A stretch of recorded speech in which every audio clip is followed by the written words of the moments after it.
friends, Jerry Rosa here in the Rosa String Works Man Cave, and I jumped the gun a little bit there before the count got finished.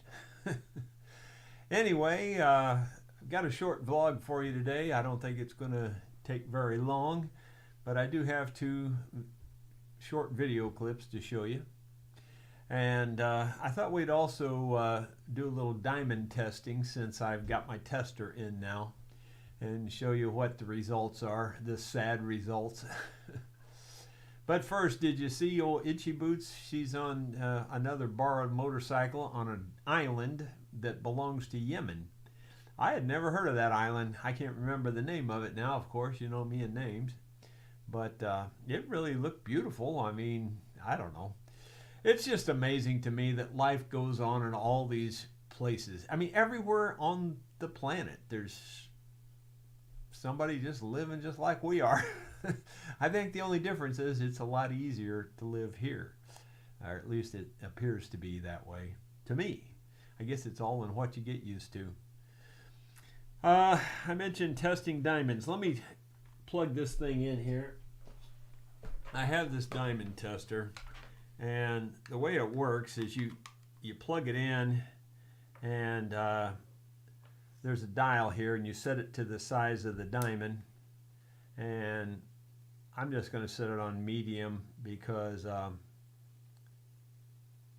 you know, I think that's about what we're dealing with here. It's not a large diamond. Now, first of all, I'll show you a known diamond. This is I think this belonged to Sue's mother. I guess Sue inherited it after her death, and you can see it goes. You can see the meter goes straight to the top on a known diamond. On this one, not so much. Although it does register sometimes. It registers up to 8.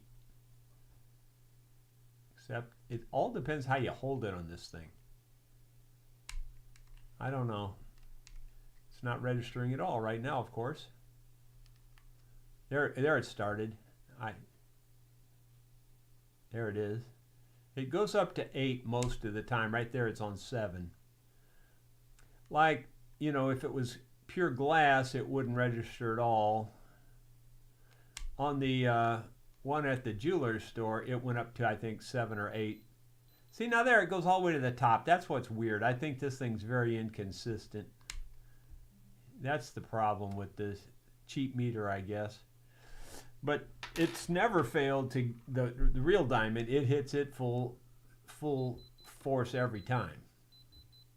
So while it's somewhat inconsistent, at least I think you can count on it for a real diamond.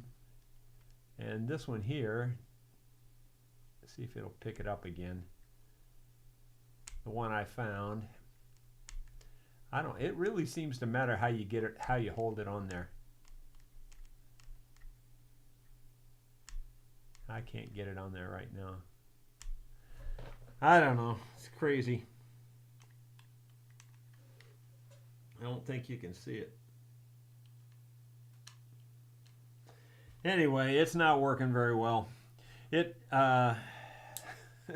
it just is what it is. Unfortunately, this more or less confirmed to me that it's not a real diamond, but it does seem to be some sort of a gemstone, not just plain glass. At least it measures up on the scale, at least for the most part. Anyway, Ron came early, bright and early this morning. Oh, microphone. Sorry. I bet you could you hear anything I said? I'm sorry. Just, I have too many irons in the fire is my problem. Doggone it. I apologize. Anyway, the one I found is not a real diamond, unfortunately. The one that Sue's mother had definitely is, according to this inexpensive diamond meter. Ron got here at about 5:30 this morning, and we went out turkey hunting. I have a short video on that. Now, let me just set the stage for you. We had called turkeys in a couple of different locations, and we got replies, but they were always so far away. Well, on this particular video clip that you're looking at, this was about our second or third place that we sat, probably about the third or fourth place. Anyway, we could hear a gobble in the distance. Now, it's very, very faint. I turned just the gobble part up as loud as I could, and I put words on there, and the words start scrolling just before the gobble. So maybe if you listen close, you might be able to hear it. But this will give you some idea of what it's like. Now, this gobbler was quite a ways away from where we were. I would say 300 to 400 yards away. And it just didn't turn out the way we thought it was going to turn out. So you can watch this and see.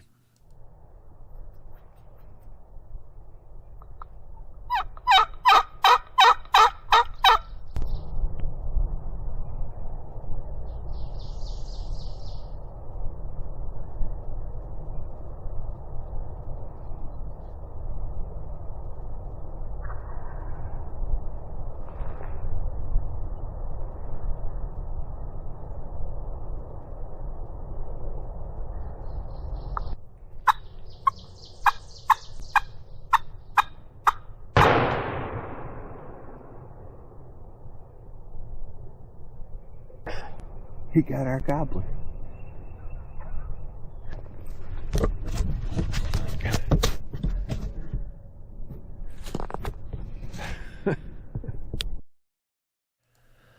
Yeah, that's how it turned out. Somebody over on the National Forest, I guess, was calling our gobbler also, and since he was closer, he got it. You could hear the shot there. I don't know if you could hear the faint gobble or not. You would have probably had to turn your sound up to hear it. But you could definitely hear it. It's just that it's pretty weak. And we were a long way away. Gobblers, what you may or may not know if you're not a hunter, is that in the wild, in real life, as they say, the hens go to the gobbler. The gobbler makes the noise, and the hens go to him. And the difference is when you're hunting them, you're imitating a hen, and you're trying to get the gobbler to come to you. And they will do that. Don't get me wrong. I mean, they do that, but it's not the norm. It's not the way it typically works. And if a gobbler is really far away, like 300 or 400 yards, it's pretty hard to get them to come that far. But they will do it. I have done it and gotten them to come that far, but not so much in this case. Pretty sure that after that guy shot, there was no point in calling any further. After we got done with that, well, actually, we were still kind of turkey hunting, and then I turned it into a different kind of hunting, and this is a very short clip, so watch fast.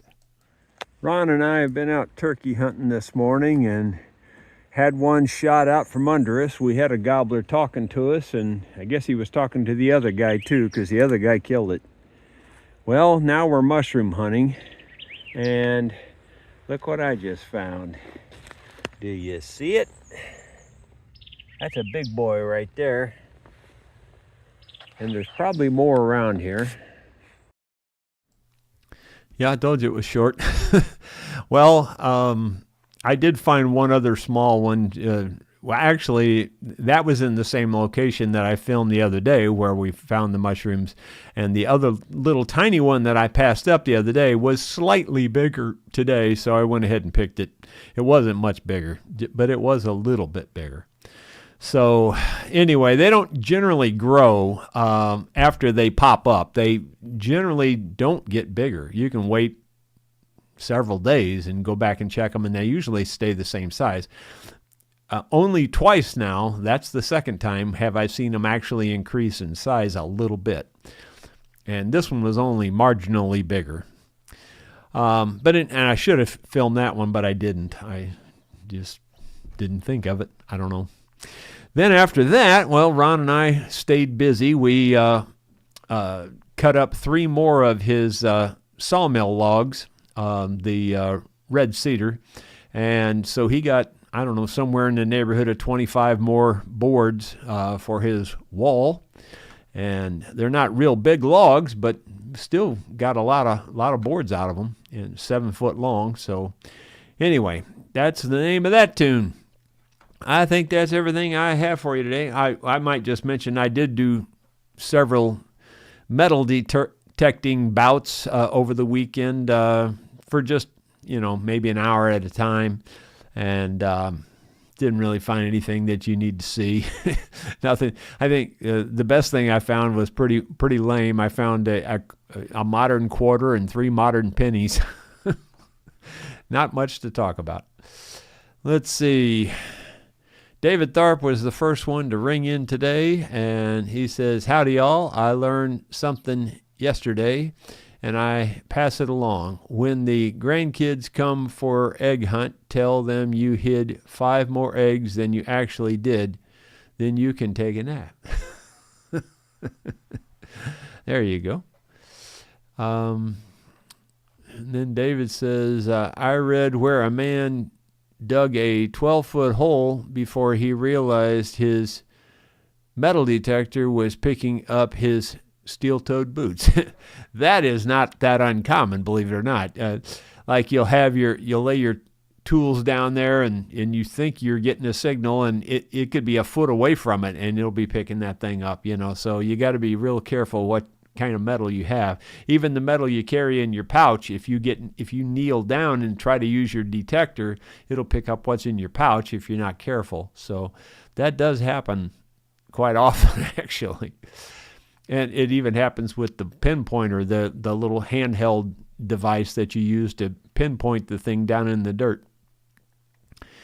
Donald Matthews, Itchy Boots, national bird of Yemen, the Egyptian vulture. Wow. Yeah, that was, those things were a little bit on the creepy side. Vultures are kind of gross birds to begin with, but those things weren't afraid of you. They came right up to you. Now, the vultures here in the United States, or at least the ones in Missouri, you don't want to get too close to them because they will throw up on you. It's just nasty. It's disgusting. It's just disgusting. They really do. They projectile puke on you. Dottie Hildebrand, praying for everybody. Thank you, Dottie. Hope your grandson's doing good. Let's see. Cup of Cool, congrats on 110,000 subscribers. Yep, I was pretty happy that we hit that over the weekend. Very, very pleased with that. Moving on down, let's see. Bill Webb, good afternoon, Jerry and friends. Yep, good afternoon. David Tharp, sometimes I use big words that I don't understand in an effort to make myself sound more photosynthesis. I've done that. Dottie Hildebrand, congratulations on reaching 110. Thank you. Yep, I'm pretty tickled with that. Yeah, it took a long time to get to that extra 10,000, but I knew it would, changing formats and everything, and I'm not too worried about it. It is what it is, and hopefully it'll grow. We'll see. Did you all see that I released 2 more videos over the weekend? One was just an ASMR type video, just no words at all, just noise. And the other one was a follow-up as a tip test on that before and after on the mini skid steer. And it may not have looked that impressive in the video, but I can tell you for sure, there's a big difference when you're riding it. You can feel it. It wants to throw you over the thing without those extra weights on there. After we went live, David Tharp says, I never realized how bad my driving was until my GPS said in 400 feet, make a slight right, stop and let me out. A slight right, stop and let me out. Okay. Doesn't want to ride with you anymore. Scott Roberts, Mike. Okay, yeah, here we're going to go into the mic thing. Joseph Walrus, when you're out hunting mushrooms, do you ever encounter snakes? Yes, we do. Yes, I do, I should say. Mostly black snakes. What else? I have encountered a copperhead or two, but rarely. Not so much I've even encountered them when I've been mushroom hunting. I'm trying to remember, did I ever see a copperhead while I was mushroom hunting? I'm not really sure I did, but I've seen copperheads out in these woods. When I see them out in the woods, I leave them alone. I don't bother them. I don't try to kill them. If they're around the house, close, the buildings and stuff, they generally don't survive. Joseph Wallace. Wait, that's the one I just read. Let's see. Bill Rhodes. Where's your mic? Okay, we got it. Yeah, I pushed it out of the way because I was using that tester thing, and I don't know, I had 4 or 5 other things plugged in here, including this camera, and I don't know. Anyway, stuff was in the way. Let's see. Moving on down, looking for the question marks. Ben Boyd. What's your opinion on Benchmade and Kershaw pocket knives? Well, the truth of it is I have never owned one of those. I would assume they're pretty good. I've heard lots of good things about them, but I honestly don't know. I tell you what I seriously just believe about knives is it doesn't matter so much who made it. It matters more what it's made out of. Like I said, stainless steel, if it's a stainless steel blade, you could give it to me and I'd take it, but that's about it. I mean, I wouldn't spend $2 on it, you know. Stainless steel blades are they're just worthless, really, for holding an edge. That's not a good steel for holding an edge. You can sharpen them, you can get them real sharp, but they don't hold an edge. That's the difference. High carbon steel, and I'm kind of glad you brought this up, because when I mentioned this the other day in the vlog, I talked about high carbon steel. A lot of times you don't know what that is, and a lot of times the knife or something will say A50 or something like that, and I'm making that up. I don't know what the number is, but you can Google that number. Like if you see A45 or something like that on the knife, if you Google that, it'll possibly tell you what kind of steel it is. You know, you could just write in the word steel A45 and then, you know, find out all about it. The point is, you want a high carbon steel if you really want it to keep a good sharp blade. Just the way it is. Let's see. John Dobrnick. Why don't you have a live-in helper to help you out? A live-in helper to help you out. I don't know. It would be nice. Let's see. I guess I do, Sue. But she don't want to get near this thing, if that's what you're talking about. Dottie Hildebrandt. Grandson is doing well. He has hard cast for 8 more weeks. Whew. Man, sounds like he's been through it. Rangerog says, does JR ever send subscribers to you like you did when he was starting out? I doubt it. I don't know. I'm sure there's some crossover. I know I've heard a couple of you tell me that you found me after you found JR. So I guess it's kind of both ways. I guess that's it. I don't see any other comments. It's probably going to be a short one, 19 minutes. So I didn't mean to make it this short. I just didn't have a lot to go on. The video that I took over the weekend, I already posted. So the only thing I had was what I shot this morning, and I didn't shoot very well. Actually, I shot a lot of the hunt, but it was so boring and you couldn't hear the turkey gobble worth a darn. So it wasn't worth posting that. So I just shortened it down a lot. Bill Mumbo says, I enjoyed the noisy video, Jerry. Opinel come in stainless or high carbon steel. Used them for years. Cool. Ben Boyd, your sound only video was great. I started watching it last night and woke up 4 hours later. People pay good money for relaxation audio. It would be longer if you read all the comments and questions. Well, which ones am I missing?